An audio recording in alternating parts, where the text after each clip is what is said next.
Hello friends, यार ये एक शॉर्ट वीडियो है। अगर वीडियो अच्छा लगे ना भाई लाइक जरूर करना यार। ये क्लास 10 मैथ्स चैप्टर 5 एक्सरसाइज 5.2 का क्वेश्चन नंबर 2 का फर्स्ट पार्ट है। देखिए क्वेश्चन में क्या गिवन है, ये एक सीक्वेंस गिवन है 10, 7, 4 एंड सो ऑन। ऐसे ही अगर आप इसको एक जनरल सीक्वेंस से कंपेयर करते हो तो आप देखोगे कि पहले तो आप देखिए कि जनरल सीक्वेंस होती कैसी है। A1, A2, A3 and so on AN, और ये आगे भी कंटिन्यू रहती है।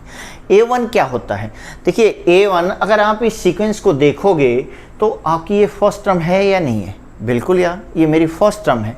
तो ये कुछ वैसे ही है जैसे आप किसी पॉजिटिव नंबर के आगे प्लस साइन लगाओ या ना लगाओ, सेम है, वो पॉजिटिव नंबर है।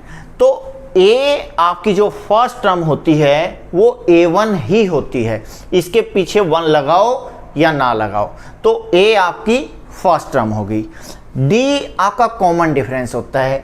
N जो नंबर ऑफ टर्म्स आपके क्वेश्चन में या तो गिवन होती है या आपको निकालने के लिए कहा जाता है, और AN आपकी nth टर्म होती है किसी भी AP की, मतलब अर्थमेटिक प्रोग्रेशन की।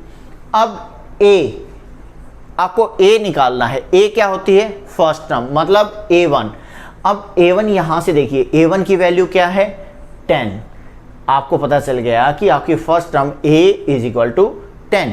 और D क्या होता है, D होता है A2 माइनस A1, मतलब 2 कंसेक्यूटिव टर्म्स के बीच का difference. A2 minus A1, 7 minus 10 क्या होगा, -3। अब इससे अगली 2 consecutive terms, next minus previous, 4 minus 7 क्या होगा, वो भी -3। तो आपका D आ गया -3। आपको निकालना है A30। देखिए इस A30 को जब आप अपने AN से कंपेयर करोगे तो आप देखोगे कि N की वैल्यू क्या आ जाती है, 30। तो आपके क्वेश्चन के अंदर आपको 3 वेरिएबल्स की वैल्यू पता चल गई। कौन कौन से, A की वैल्यू 10, D आपका कितना है -3 और N = 30। अब AN का जो फॉर्मूला होता है वो होता है A + N-1 × D। अब अगर आप इस फॉर्मूले को ध्यान से देखें, आपके फॉर्मूले के अंदर 4 वेरिएबल्स हैं। कौन कौन से, AN, A, N and D। अगर किसी फॉर्मूले के अंदर 4 वेरिएबल्स हैं और उसमें से आपको पहले से ही 3 वेरिएबल्स की वैल्यू पता हो तो आप इजीली जो 4th वेरिएबल है वो निकाल पाओगे, वो तीनों के तीनों वेरिएबल्स की वैल्यू पुट करके। अब सेम वही हम यहाँ पे करेंगे। A की वैल्यू क्या है 10, आपने पुट किया, A = 10। N की वैल्यू कितनी है, ये रही 30। N यहाँ पे भी है और यहाँ पर भी।